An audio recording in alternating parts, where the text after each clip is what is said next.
지금 편의점에 가보면요, 해외 맥주만이 아니라 수제 맥주까지 다양한 종류의 제품들이 있습니다. 이렇게 선택지가 다양해지면서 한 캔당 소비자 가격이 인하되는 효과가 나타났다고 하네요. 어떻게 이런 변화가 일어난 걸까요? 이 내용은 공정위 시장구조 개선 정책과의 심재식 과장님과 이야기 나눠보겠습니다. 과장님 나와 계십니까? 네, 안녕하세요. 심재식 과장입니다. 예, 안녕하세요, 과장님. 지난달 이 시간에 공정위가 기업 활동의 경제 활동 이쪽 방해하는 규제를 찾아서 개선하는 업무를 하고 있다 말씀을 해주셨는데 그 규제 개선의 효과 설명해 주신다고 해요. 구체적으로 어떤 내용이 있습니까? 네. 공정위는 기업의 불공정 행위에 대한 감시 업무도 이렇게 수행하고 있지만 우리의 경제 활동을 방해하는 각종 규제를 찾아 개선하는 업무도 하고 있다고 설명드린 적이 있는데요. 이번에는 그간의 공정위의 규제 개선 활동으로 시장에서 어떤 변화가 일어났는지 그 효과를 한번 분석해 보았습니다. 지난 2009년부터 공정위가 개선한 경쟁 제한 규제는 350건이 넘는데요.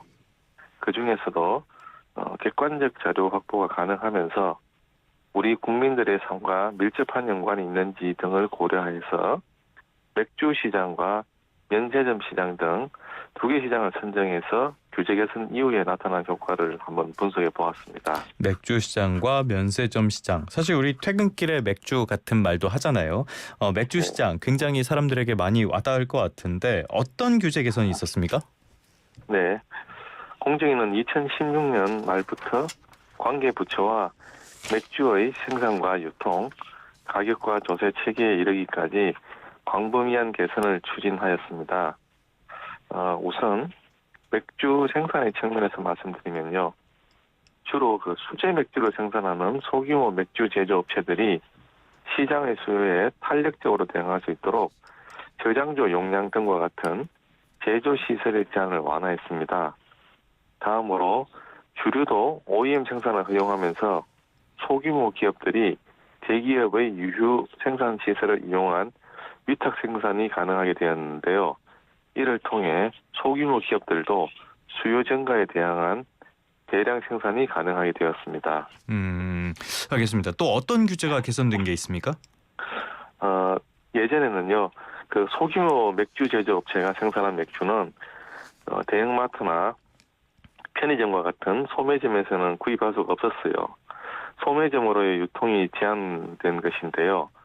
2018년에 이런 유통 규제를 완화하면서 지금은 다양한 수제 맥주를 집 근처 편의점이나 마트에서 쉽게 구매할 수 있게 되었습니다.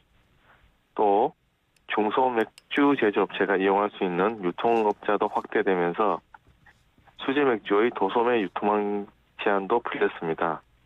마지막으로 중요한 것은 주류에 붙는 세금 체계가 종가세에서 종량세로 바뀌게 된 것인데요. 주류세의 부과 기준이 출시 가격에서 생산량으로 바뀌면서 일반적으로 단위당 생산 비용이 높은 중소 맥주 제조업체의 비용 부담이 줄어들었습니다. 알겠습니다. 이런 것들이 시장에 많이 영향을 미친 것 같은데 구체적으로 변화 어떤 게 있었습니까? 네. 먼저 대형마트나 편의점과 같은 주요 유통 채널의 실제 판매 데이터를 수집해서 규제 개선 전후의 시장 변화를 한번 분석해 봤는데요. 일단 2019년부터 2023년까지 5년간 국내 맥주 제조사는 33개에서 81개로 늘어났고요. 수제 맥주 점유율은 10배 이상 커진 것으로 나타났습니다. 그만큼 소비자가 선택할 수 있는 맥주 브랜드 수가 늘어나는데요. 맥주 브랜드 수는 캔맥주 브랜드가 크게 늘어나면서 2019년 81개였던 것이 2023년에는 318개로 증가했습니다. 가격적 측면에서도 주세 개편과 함께 수제 맥주 제조사 간의 경쟁이 치열해지면서 2020년 이후 가격이 크게 떨어진 것으로 나왔습니다. 알겠습니다. 종류가 많이 늘었고 가격은 하락했다. 공정한 경쟁의 영향이었다라고 볼 수가 있겠는데 확실히 효과가 있었다고 봐야겠네요. 이번에는 면세점 이야기 이쪽으로 한번 가보도록 하겠습니다. 인천공항에서 출국할 때 주류 매장, 면세점 많이 가잖아요. 예전에는 주류 면세점이 한 곳밖에 없었는데 요즘에는 꽤 많아졌다고요? 네네. 2015년 이전에는요. 그 인천공항 출국장 면세점의 주류 판매에 대해서 한 개 업체에게 독점 사업권이 주어져 있었습니다. 그래서 공정위는 이런 독점 사업권 부여를 경쟁 제한적 규제로 보고 폐지를 권고했습니다. 그 결과 2015년에 5개의 면세점이 선정되었습니다. 면세점이 더 늘어났다. 그렇게 네. 되면은 많은 변화가 있었을 것 같아요. 어떤 변화가 있었습니까? 네. 우선 그 주류 제품 15개를 선정해서 가격 인상 현황을 한번 살펴봤는데요. 5개의 복수업체가 선정된 이후에는 가격 인상 횟수가 반 이상 감소하였고요.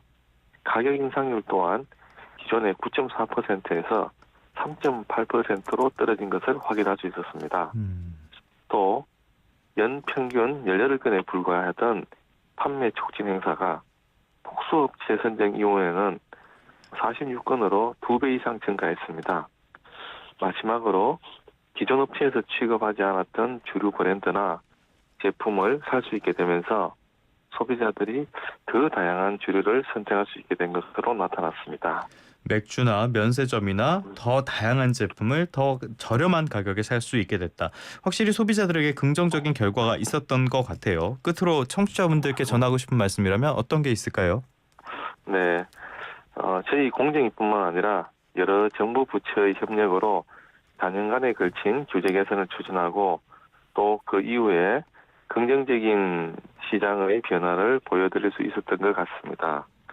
앞으로도 공정위는 기업들의 자유로운 시장 진입이나 영업 활동을 제약하는 경쟁 제한적 규제를 적극 개선할 수 있도록 관계 부처와 면밀히 협의해 나가도록 하겠습니다. 감사합니다. 알겠습니다. 지금까지 공정위의 시장 구조 개선 정책과 심재식 과장님과 함께했습니다. 오늘 말씀 고맙습니다. 네, 감사합니다.